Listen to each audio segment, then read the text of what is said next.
I'm hugely proud of what Dad created 60 years ago, that he had the vision and flair to realise that Britain needed a permanent showground. He was jumping on the British team back in the 50s and 60s and chef to keep, and he realised that we were really lacking the type of courses that they were meeting on the continent.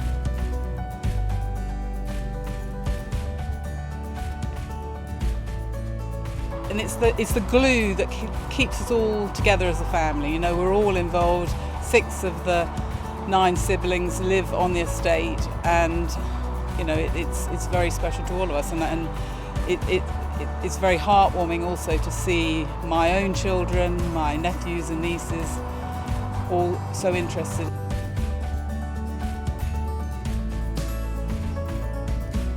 I remember swimming in the water jumps or in the lake, or it was the construction and the building of it.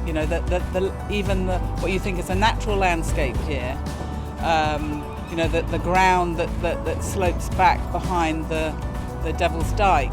That was created. That used to just be dead flat to the river. But Dad he understood entertainment, and I think in everything that he did, he was very aware of the spectator.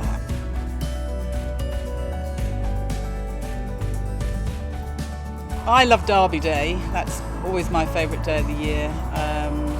There's always a real buzz, when the band strikes up and there's the public course walk and all of that. I just love it, and it's a bit like the Grand National. There's always a great story behind a Derby winner.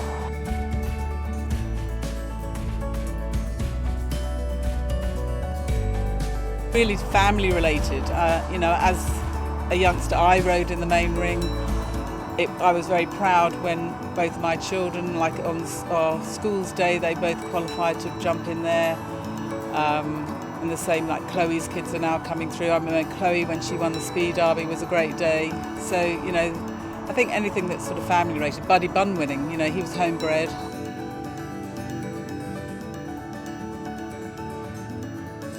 Well, a lot of permanent fences that are in the ring, he stole from other places.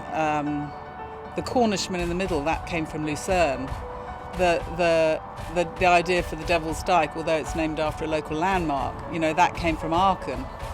And so some of those permanent fences went in during the first year, and then the Derby actually didn't come into being until the year after. He'd been to Hamburg and he decided, yep, we need a Derby. So during that second winter, he flew to Hamburg, and actually when he arrived it had been snowing.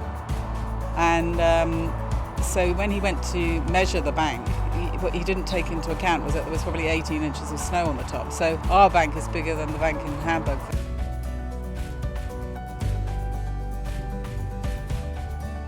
I think because it's still the entertainment, the thrills and spills, which it just sets it apart from your average show jumping class. It's and the course hasn't changed for 60 years. So I think from the rider's perspective, they can judge it against past performances.